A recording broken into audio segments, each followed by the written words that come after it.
নিয়োগের ক্ষেত্রে কোথায় এসেছে?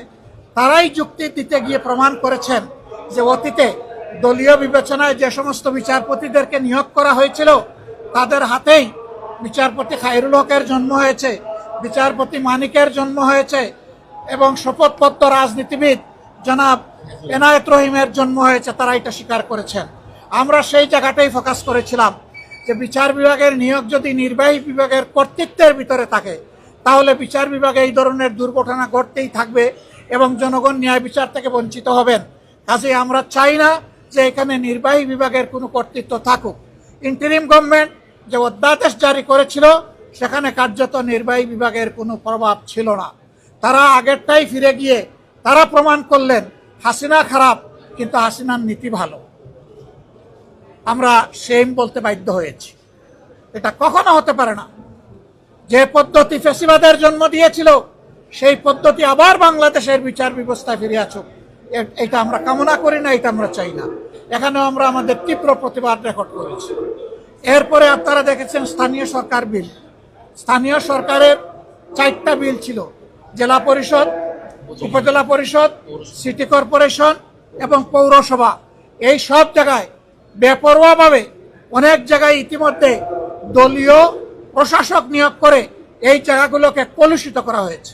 অথচ বিএনপি তাদের 31 দফা সংস্কার প্রস্তাব এবং তাদের নির্বাচনী ইশতেহার 2 জায়গায় পরিষ্কার বলেছে স্থানীয় সরকার লেভেলে যদি কোনো নির্বাচিত জনপ্রতিনিধি মারা যান অথবা কোর্টের দ্বারা সুস্পষ্ট দণ্ডিত হন সেই ক্ষেত্রেই কেবল প্রশাসক বসানো হবে, অন্যথায় নয়।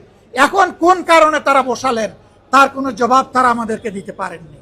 তারা মূলত এই টায়ারগুলোকে নির্লজ্জ দলীয়করণই করেছেন এবং তারও প্রতিবাদ আমরা জানিয়েছি। আমরা আশঙ্কা করছি এইভাবে বাংলাদেশের সবগুলো প্রতিষ্ঠানকে একদলীয় দলীয়করণ করা হবে। কার্যত এটি হবে আরেকটা ফ্যাসিজম, কার্যত এটি হবে আরেকটা অলিখিত বাকশাল। আমরা সেই বাকশালও চাই না, আমরা সেই ফ্যাসিজমও চাই না। এই জন্য এই ব্যাপারে আমরা সংবিধান থেকেই যুক্তি উত্থাপন করেছি এবং এই ব্যাপারে অতীতের অনেকগুলা গুরুত্বপূর্ণ মামলা কুদরতে এলাহি বা বার্সার সরকার, তারপরে মাজদার হোসেন বার্সার সরকার, এই মামলাগুলো আমরা সামনে এনেছি রেফারেন্স। আমরা আশা করি এইগুলো আপনারাও জানেন। আমরা জনগণের পক্ষে, এই জন্য জনবিরোধী যে আইনগুলো আজকে সংসদে শুধুমাত্র টুটার মেজরিটির বলে পাশ করা হয়েছে তারই প্রতিবাদ জানিয়ে, নিন্দা জানিয়ে আমরা সংসদ থেকে ওয়াক আউট করেছি। কিন্তু আমরা সংসদ বর্জন করি নাই। আমরা যাব, জনগণের হয়ে কথা বলবো, জনগণের স্বার্থের পক্ষে অবস্থান অক্ষুণ্ণ রাখবো।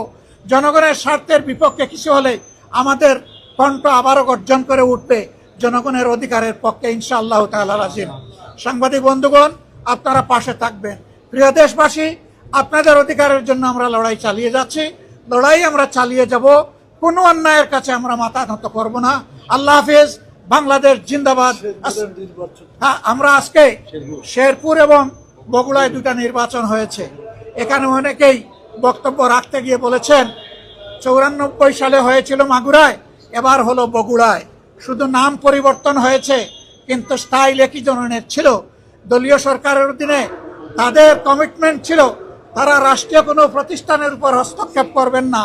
আজকে কি হয়েছে জনগণ দেখেছে। শেরপুর 3 আসনে এর আগেও আপনারা জানেন আমাদের একজন সহকর্মীকে হত্যা করা হয়েছিল, একটা উপজেলার একজন সেক্রেটারি মৌলানা রেজাউল করিমকে। আজকে আরেকটা উপজেলার একজন সেক্রেটারিকেও হত্যা করা হয়েছে। আমরা তার নিন্দা জানাই এবং এই 2 হত্যাকাণ্ডে দোষী, দুষ্কৃতিকারী, হত্যাকারী, খুনি যারা এদেরকে বিচারে আওতায় আনার জন্য আমরা এই সংসদের স্পিকারের মাধ্যমে সাহায্য কামনা করেছি। প্রিয় দেশবাসী, এর মাধ্যমে প্রমাণ হয়ে যাচ্ছে যেই লাউ সেই কদু। এতদিন পর্যন্ত বিএনপির সমস্ত ভুলই ছিল মানুষকে ধোঁকা দেওয়া এবং প্রতারণা করা। তারা সেই একই ফ্যাসিজমের পথে হাঁটছে। আমরা আপনাদেরকে কথা দিচ্ছি দেশবাসী, আমরা ফ্যাসিজমকে মেনে নেব না। আগের ফ্যাসিজমকেও মেনে নেয়নি জনতা, আগের ফ্যাসিজমকে রুখে দিয়েছিল।